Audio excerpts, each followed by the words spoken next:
Olá, minha gente. Eu sou o Nelson Sartori, estou aqui com vocês em mais um programa Crônicas da Vida, falando com gente inteligente. E hoje eu trago aqui um grande amigo de muito tempo, que é o Giovanni Bagnoli. Tudo bem, Giovanni? Como é que Tudo bem, Nelson. É um prazer. Prazer é todo meu. Né? Nós trabalhamos juntos há mais de 25 anos, né? No mínimo. No mínimo. No espalho. Né? Em muitos lugares, nós dois somos professores. Giovanni é um historiador, né? Também professor de história. Eu, professor Nelson Sartori, professor de literatura e língua portuguesa. Então, a gente sempre teve muita conversa, muita afinidade aqui nos papos, né? E justamente isso, né? A gente tem história junto, né? Muito. Né? Então, justamente, eu trago aqui para a gente um historiador, alguém que, de muita responsabilidade, de muita competência, justamente para a gente poder trazer informação dentro de um mundo que está tão contaminado, com um mundo de informação equivocada. Eu acho que a autoridade tem que falar, a pessoa tem que ter autoridade para falar. Então, eu trouxe hoje aqui alguém de muita autoridade, que é o Giovanni. Giovanni, então eu vou jogar a peteca para você. Ok. Estou passando por um monte de situação hoje em dia no mundo, o mundo está aí, todo mundo está vendo, mas eu gostaria que você falasse para a gente um pouco ali, como a história vê tudo isso que está acontecendo hoje em dia no nosso mundo, em função a tudo que existe e tudo que já aconteceu. Fala um pouco para a gente sobre isso. Olha, Nelson, verdadeiramente, observando a linha do tempo, observando a linha da história, digamos assim, os acontecimentos, eu acredito que esse corona pegou a sociedade de surpresa, né? De uma maneira impactante.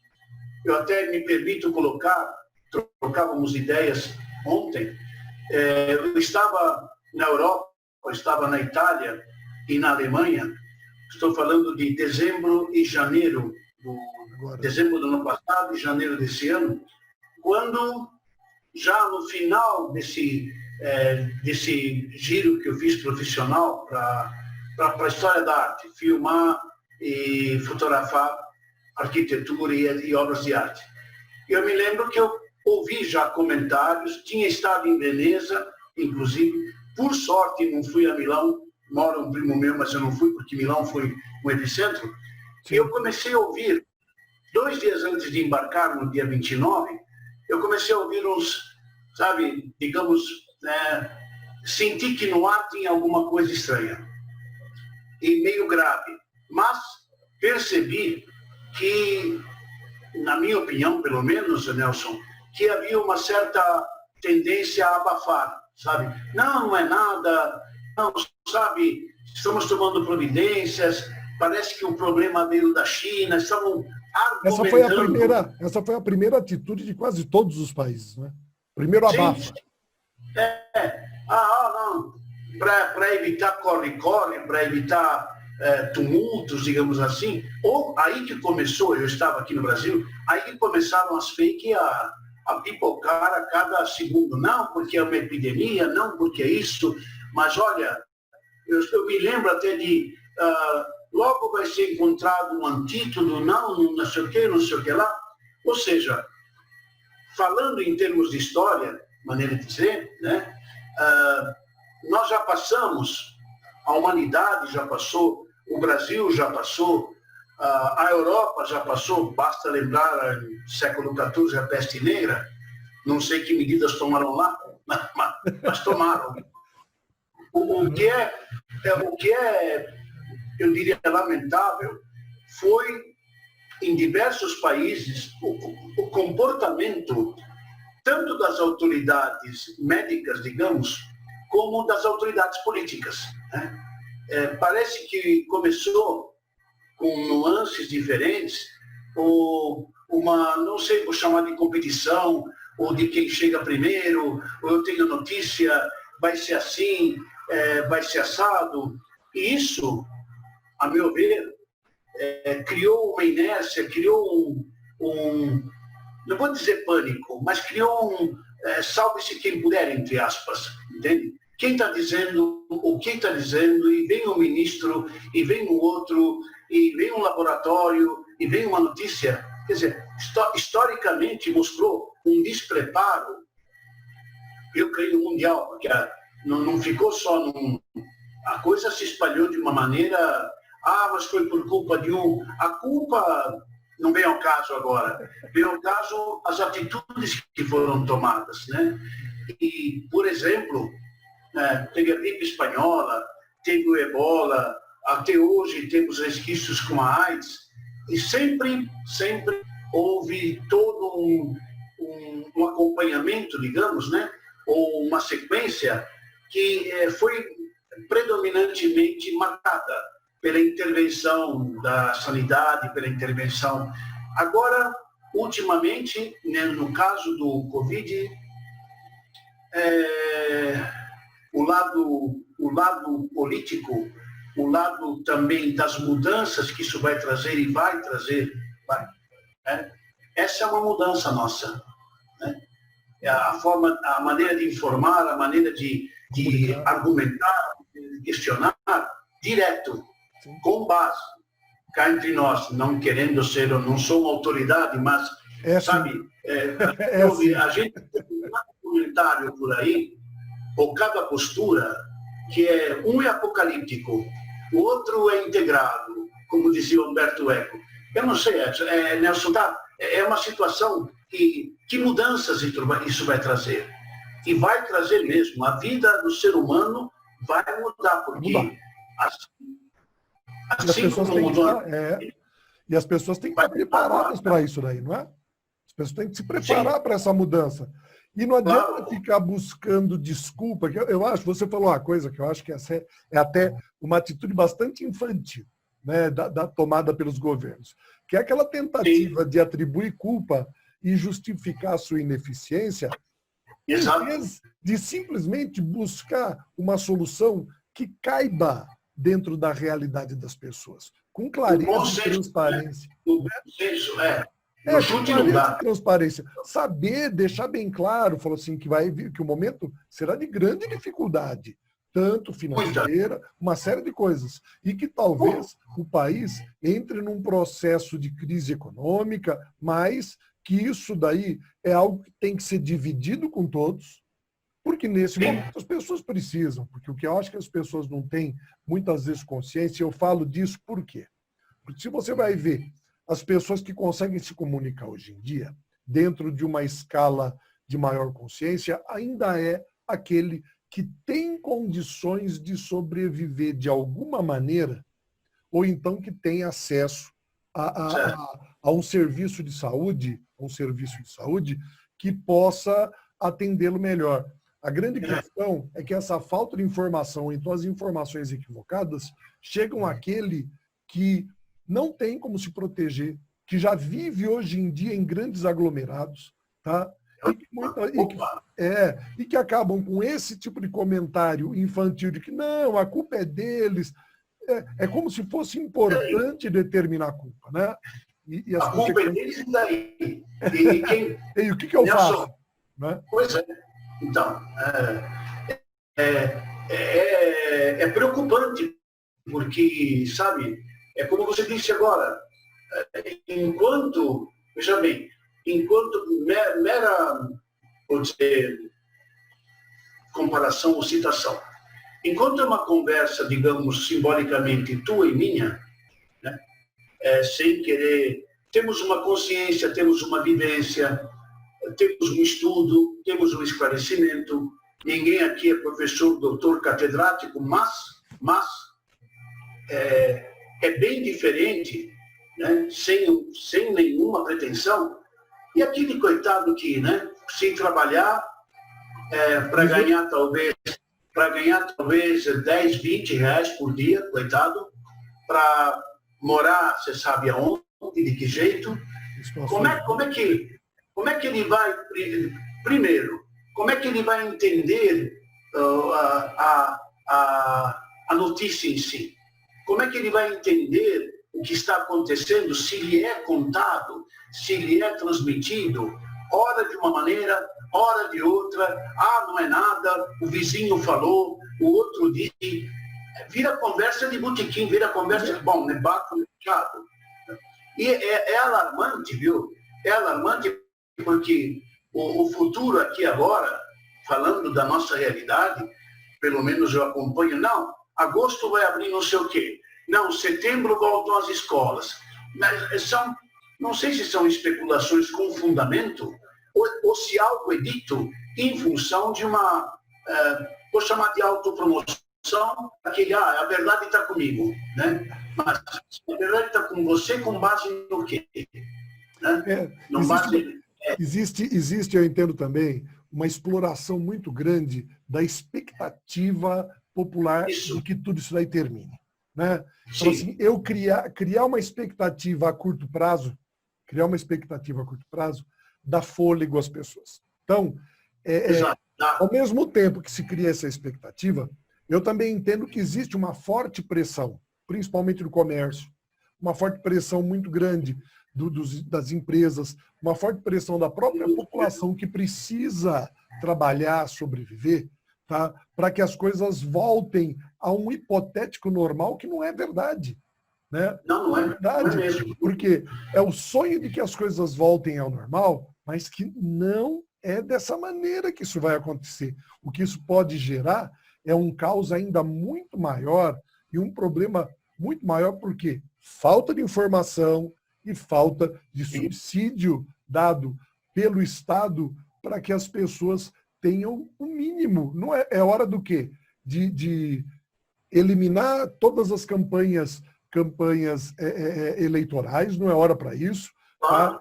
Não é hora de se preocupar com verba para nada, é para tudo. Eu não tenho, nesse momento, eu tenho que fazer só o que é emergencial, tá? Eu não tenho que construir estrada, eu não tenho que investir em nada. O que eu tenho que fazer é investir na sobrevivência da população. E amanhã? Amanhã nós voltamos e discutimos com a população. Dentro de um universo democrático, é isso que se espera. Porém, não é isso que a gente está vendo, né?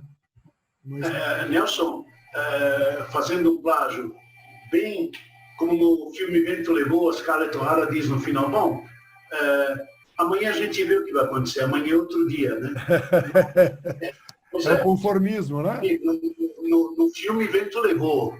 Agora aqui o vento já está levando muita coisa. Né? E se não tomarmos cuidado, se as autoridades, tua colocação, sem agrados, é perfeita. Escuta, mas vai ter eleição, vai ter... Não interessa. Não interessa. Isso é importante. Desculpe, o coitado que... Bom, não posso sair de casa, não posso trabalhar, tenho uma renda mínima, coitado, o que eu vou fazer? Vou me preocupar em que eu vou votar? Mas eu nem sei se eu vou estar vivo para votar. Mas, na verdade... Mas tem uma série de coisas assim, né, Giovanni? Eu vejo, por exemplo, e a escola do Estado, que é a educação básica do país? Falou assim... Que é o fundamental, que é o fundamental. A educação é carente e nós precisamos mudar isso. Quem sabe o futuro mude.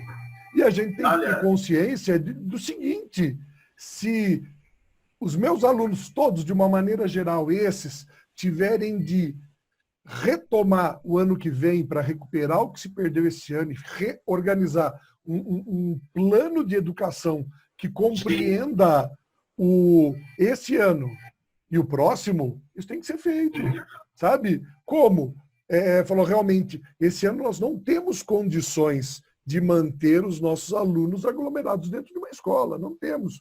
Então, o que vai acontecer? Terminado tudo isso, já existe um plano emergencial em que nós faremos o quê? 2 anos em um. Né? 2 anos em um. Por quê? É uma forma... Sim, e não só isso, é aquilo. Esse ano precisa ter eleição, a eleição começa exatamente a hora que tudo terminar. E aí, mas vai perder 6 meses. Começa o ano a partir dali. Tá? Como é que faz? Não, vamos recomeçar. As pessoas falam brincando que o ano de 2020 não valeu, mas para algumas coisas a gente tem que ter consciência. Valeu. Claro. Tá? Não, valeu. Mas para algumas coisas a gente tem que saber o seguinte, a gente vai ter de refazer algumas coisas. Sabe o que eu estou pensando até? Eu falei, outro dia eu estava conversando com os meus filhos, estão na faculdade. Como é que fica aquele aluno que tinha marcado a sua formatura para esse ano? Quer dizer, ele se formou num ano em que ele não teve aula. Será que isso daí não vai ser amanhã uma marca? Falou, em que ano você se formou? 2020? Aninho complicado, hein? Você não fez nenhuma adaptação.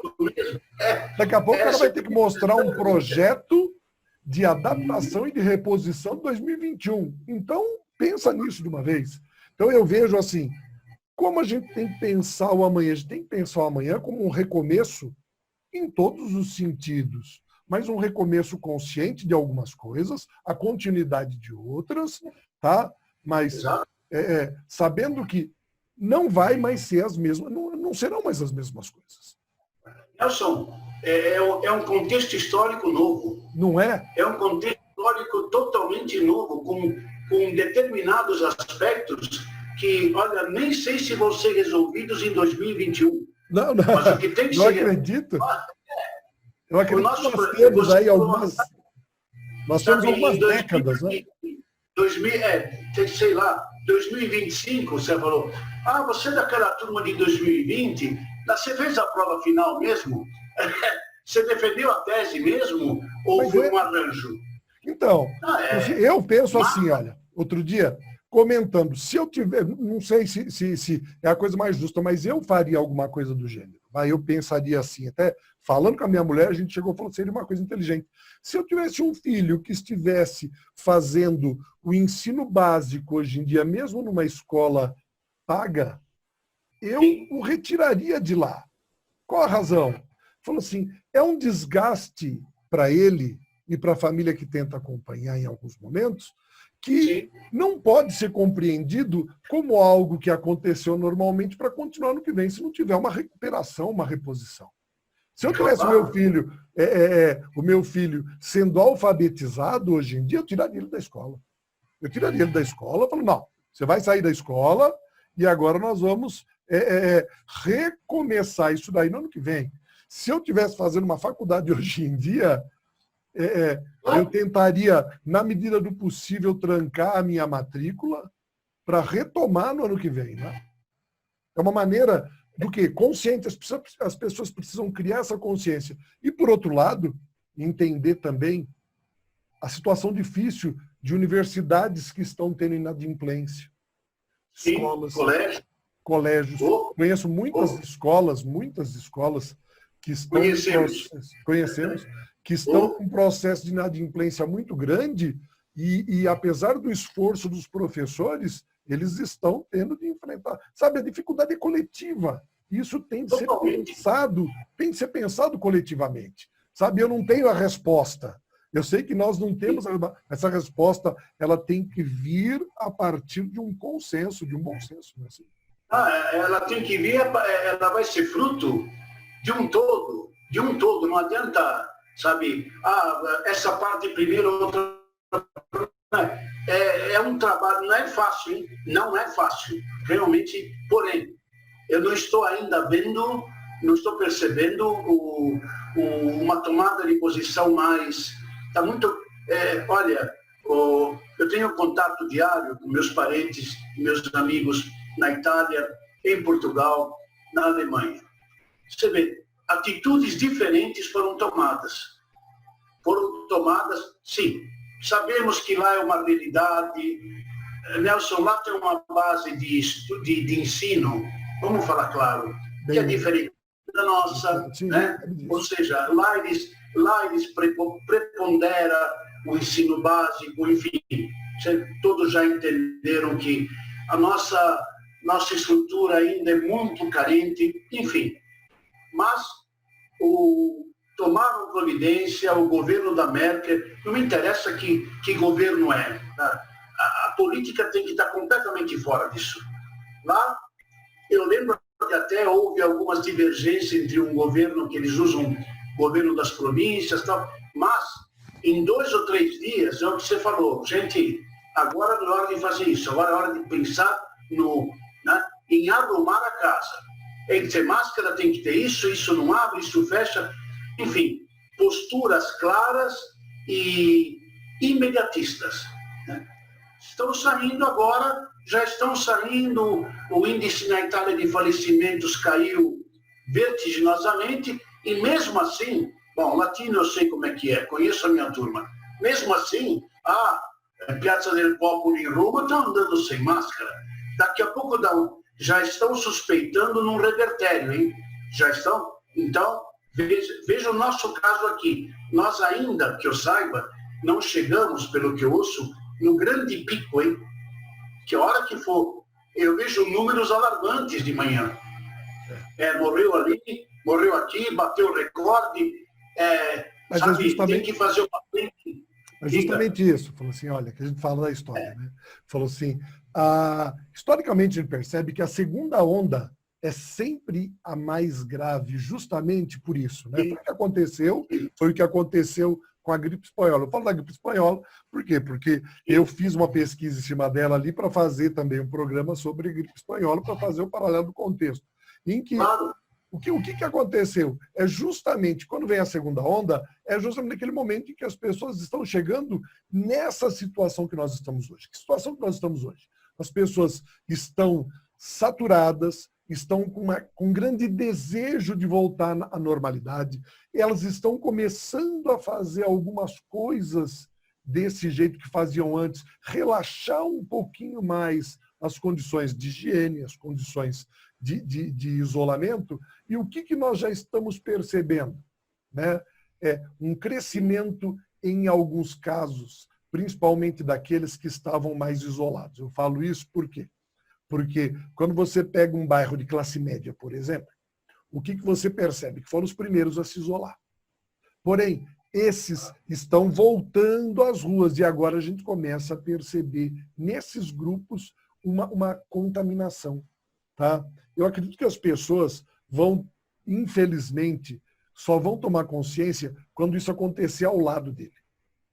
Sabe? Junto, dentro da sua família, junto com o vizinho, dentro da sua rua, em que ele vai falar, opa, a realidade chegou até mim. Porque a gente vive a crença de uma fantasia de que aquilo nunca vai me atingir.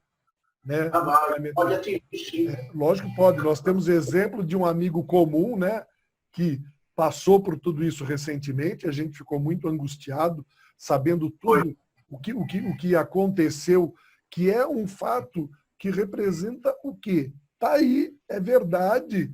Às vezes você não saiu, mas só que alguma coisa se aproximou de você, e é isso que eu falo. A gente tem que ter uma responsabilidade com o que eu represento para o outro também, não só que o que o outro representa para mim. E eu costumo falar isso, por quê? Porque as pessoas, nem sei se eu deveria falar o que eu vou falar agora, mas eu vou falar porque, sabe o que acontece? A gente vê a questão do próprio uso da máscara. A máscara de proteção, ela tem uma característica muito clara. Ela impede que eu transmita a você com mais garantia do que você transmita para mim. A proteção da máscara é contra a minha possibilidade de contaminar você. E não a proteção de que eu não seja contaminado. A máscara, ela traz uma proteção mínima para mim. Porque lembre-se, eu estou com meus olhos, meu ouvido, tudo exposto. Tá? Então eu preciso me higienizar. Agora, a grande questão é que quando eu falo, quando eu tuço, quando eu espirro, aí sim eu estou produzindo bastante. Então eu tenho que conter e controlar tudo isso. Então, ao mesmo tempo, a gente vê assim, a máscara que as pessoas estão usando, ela acabou se tornando o referencial de segurança. Não, mas eu uso máscara. Falou assim, gente, é muito mais do que isso. Então, mais uma vez, as informações estão minadas. E é aí que a gente vê. Quando há o relaxamento, é que vem a possibilidade dessa segunda onda. Eu acho, concordo com você plenamente. Eu acho que é aí que a coisa vai ficar mais séria, não é não? Que é o que pode acontecer lá, né? Que é o que pode acontecer. Exatamente. Estão temendo porque, olha, ontem e hoje complementando,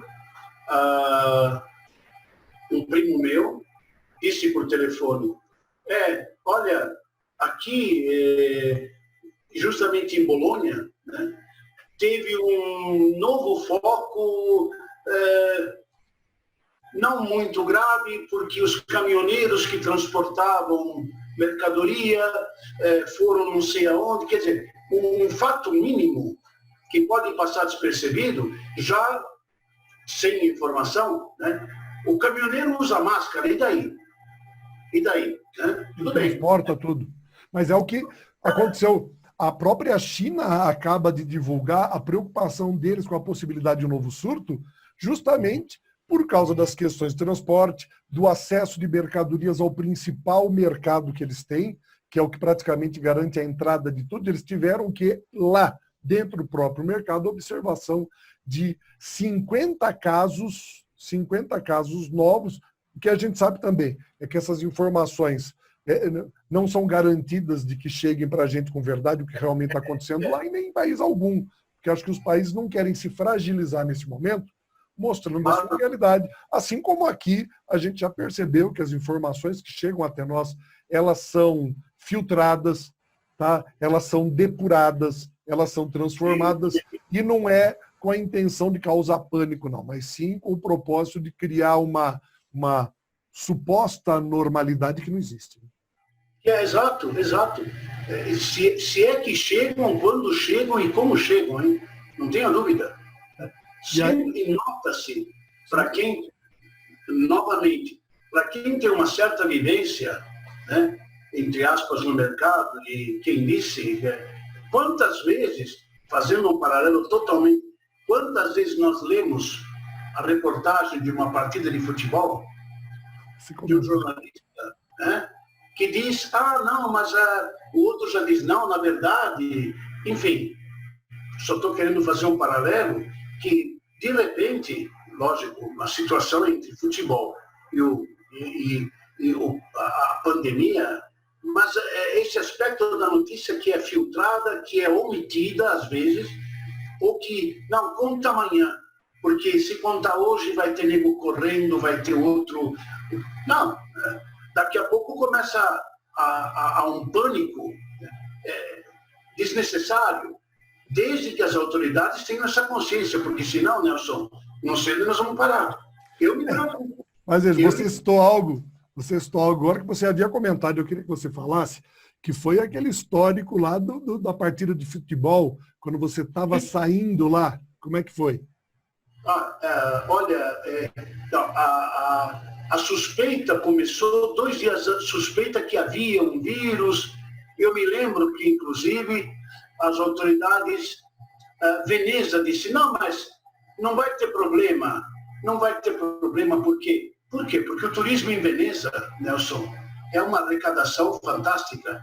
Eu estive lá 3, 4 dias fotografando a Basílica de São Marco. O que tinha de oriental, se era coreano, chinês ou japonês, eu não sei, mas era isso. Você sabe que é uma renda diária. E os próprios italianos depois disseram, né? Para não, tá vendo? Para não prejudicar o turismo, nós agora temos uma bomba aqui que agora é um pânico total. Né? Quando estava aqui, acho que foi na primeira semana de fevereiro, para não renunciar a uma partida de futebol da Copa da Europa, jogaram em Bérgamo, que foi um foco. Eu me lembro que mostravam documentários de caminhão do exército carregando caixões. Nossa, infelizmente, fizeram Atlético de Madrid e Atalanta de Bérgamo jogaram. Os jornais disseram, puxa, né, 30 e tantas mil pessoas. Posteriormente, eles disseram aquilo é que detonou de vez a cidade. Tinha espanhóis no meio, aí um acusou o outro, né? Mas foram os espanhóis, que a torcida da Espanha que trouxe. Não, aí não adianta. Aí, Nelson, não quero... Mas tem aquele lado latino, que vira meio tragicomédia. Mas que interessa quem trouxe e quem não trouxe? Deviam ter suspenso tudo. É lógico, sabe? Agora, você não pode fazer isso. Não estão jogando com o estádio vazio? Estão jogando... Agora, o que me preocupa, cá entre nós, aqui no Brasil, é lamentável, deixo isso público com o teu testemunho e quem está nos ouvindo, é lamentável que eu vejo e ouço na rua, as pouquíssimas vezes que eu saio, tá?